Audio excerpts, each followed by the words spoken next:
Bismillahirrahmanirrahim. Assalamualaikum warahmatullahi wabarakatuh. Alhamdulillahi rabbil alamin. Alhamdulillahilladzi anzala as-sakinata fi qulubil mu'minin liyazdadu imanan ma'a imanihim. Asyhadu an la ilaha illallah wahdahu la syarika lah. Al-malikul haqqul mubin. Wa asyhadu anna Muhammadan abduhu wa rasuluh. Shadiqul wa'dil amin. Allahumma salli ala sayyidina Muhammad wa ala ali sayyidina Muhammad. Qala Allah Ta'ala fi kitabihil karim, a'udzu billahi minasyaitonir rajim. Bismillahirrahmanirrahim. Wa aqimus salata wa atuz zakata warka'u ma'ar raki'in. Wa qala aidan khudh min amwalihim sadaqatan tutahhiruhum wa tuzakkihim biha wa shalli 'alaihim. Shadaqallahul 'azim. Kaum muslimin rahimakumullah. Pertama-tama marilah kita senantiasa memperbaharui rasa syukur kita kepada Allah Subhanahu wa taala dengan ucapan alhamdulillah. Pada kesempatan kali ini begitu luar biasa nikmat yang Allah berikan.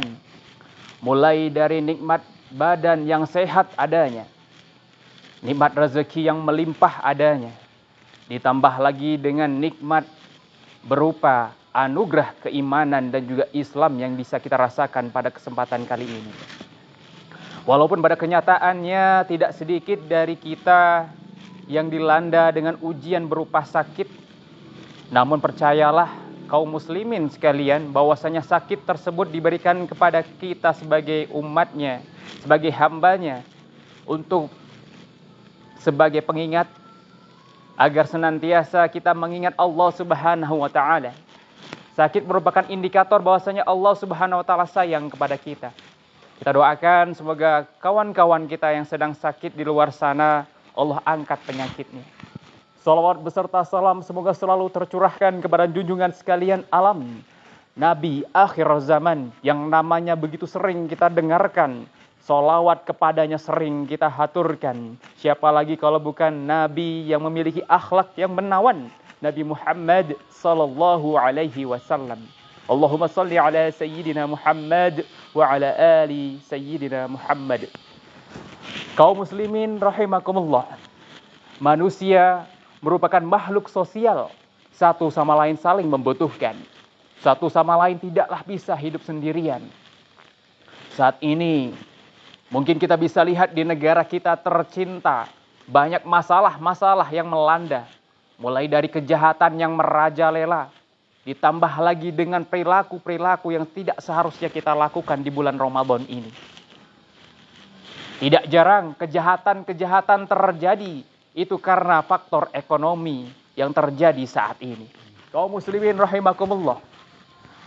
Pada zaman dahulu, jika kita tilik pada zaman Bani Umayyah, tepatnya pada pemerintahan Umar bin Abdul Aziz, begitu luar biasa pengelolaan zakat di sana. Umar bin Abdul Aziz yang merupakan contoh sesosok pemimpin yang tegas, disiplin, teliti, lagi sederhana, sangat menggalakkan yang namanya zakat pada masa pemerintahannya. Sehingga tidak heran para pejabat di bawahannya itu sangat beliau dorong untuk memberikan zakat. Dan akhirnya rakyat di sekitar pemerintahan beliau pun ikut memberikan zakat. Sehingga pada suatu ketika pernah pemerintahan beliau menyalurkan zakat kepada rakyat-rakyat yang ada di sana. Namun mereka cukup kesulitan untuk mencari orang-orang yang berhak menerima zakat. Karena masyarakat pada masa tersebut sejahtera adanya. Kaum muslimin rahimakumullah. Jika kita lihat di Indonesia saat ini, mungkin ada beberapa contoh pengelolaan zakat yang sangat luar biasa adanya. Sebagai contoh, Masjid Jogokarian yang ada di Yogyakarta. Ada salah satu program yang sangat luar biasa, infak 0, saldo 0 rupiah. Masyarakat di sana begitu bersemangat berinfak karena hasil dari infak dan sedekah beserta zakat mereka langsung diberikan kepada orang-orang yang membutuhkan di sana. Sehingga masyarakat di sekitar sana juga ikut merasakan kesejahteraan yang sama. Kaum muslimin rahimakumullah, berbicara mengenai zakat tidak lepas dari bahasa Arab yang merupakan bahasa aslinya. Az-zakah memiliki beberapa makna. Di antaranya yang pertama adalah as-sidqu. As-sidqu kemudian dalam Al-Quran disebut dengan as-sadaqah, yang diartikan sebagai sesuatu yang benar. Maksudnya adalah orang yang berzakat itu senantiasa membenarkan keimanannya kepada Allah Subhanahu wa taala. Tentu, orang yang beriman sudah pasti akan menjalankan segala apa yang diperintahkan oleh Allah Subhanahu wa taala dan Rasul-Nya.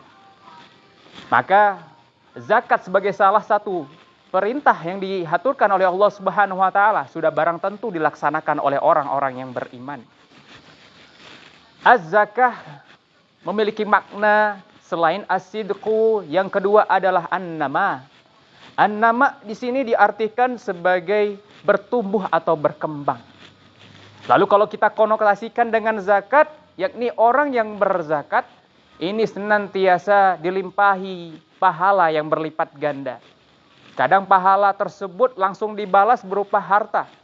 Namun terkadang hanya sekedar menghindarkan pelaku zakat dengan mara bahaya. Dan sudah pasti pahala terlebih lagi di bulan Ramadan akan dilipat gandakan adanya.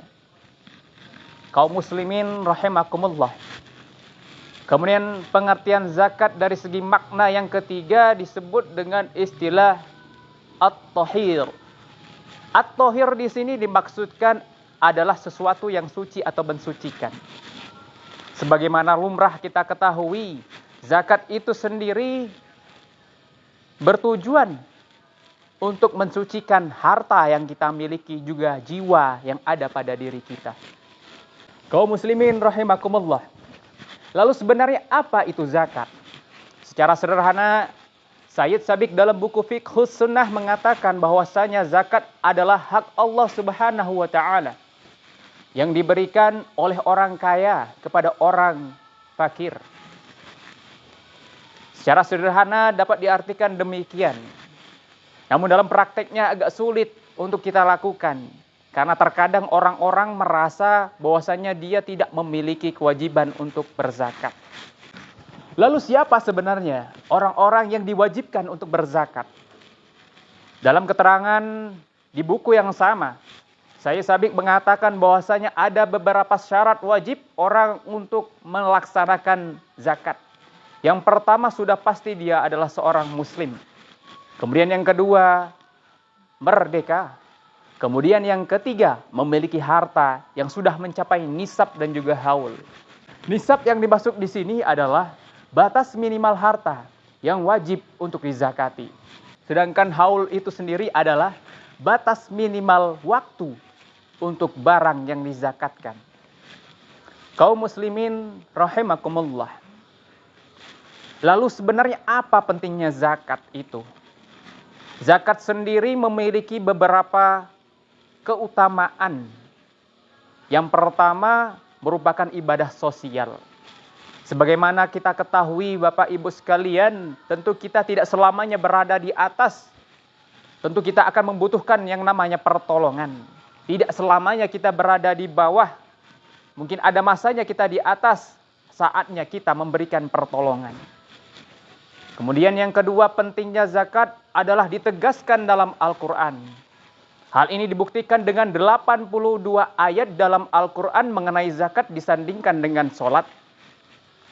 Kemudian yang ketiga, zakat itu sendiri merupakan rukun Islam.